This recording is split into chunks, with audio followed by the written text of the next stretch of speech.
टक्क्याने लक्षच नाही. दुर्लक्ष आहे. तर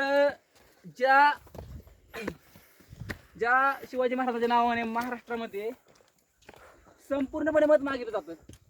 माझा आवाज येतो का? संपूर्णपणे मत मागितलं जातं. शिवाजी महाराजांचं अख्खं राजकारण केलं जातं. त्या मात्र गड किल्ल्यांची अवस्था आजही भयानक, काळजाला चिरराशी करणारी, वेदना नोंद देणारे आहात. कोणीही कोणताही पक्ष येतो, शिवाजी महाराजांच्या नावाने मत मागतो, सत्तेत येतो. सत्तेत आल्यानंतर पुन्हा तेच रडगाणं. डांबरट लोक झाले, डांबरी रस्त्याप्रमाणे लोक डांबरट झाले, लक्ष देत नाहीत. तुम्ही पाहू शकता अवस्था. जे स्वराज्य दख्खनीची राजधानी 25 वर्षे किल्ले राजगड, ज्या किल्ल्याने छत्रपती शिवाजी महाराज आग्रा भेटीनंतर औरंगजेबाच्या तावडीतून ज्यावेळेस त्याच्या हातावरती तुरे देऊन निसटले होते, सर्वप्रथम राजगडावर आले होते. त्याच राजगडाने शंभू महाराजांचा खोटा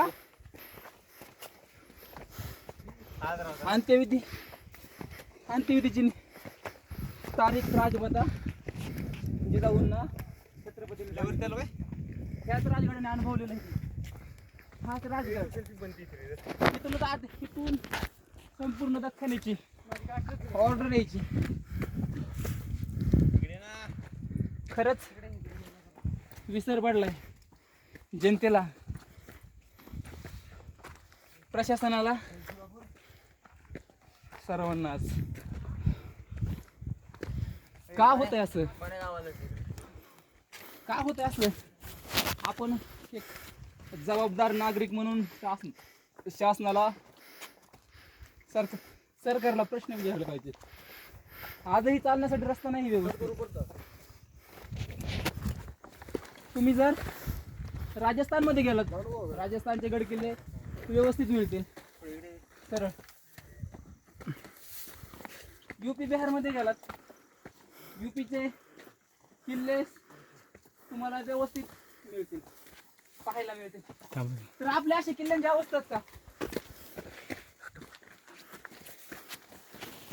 पाहू शकता.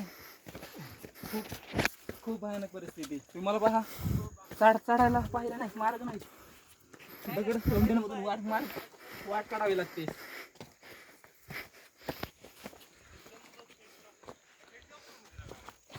खरंच निसर्गाने मुक्त असताना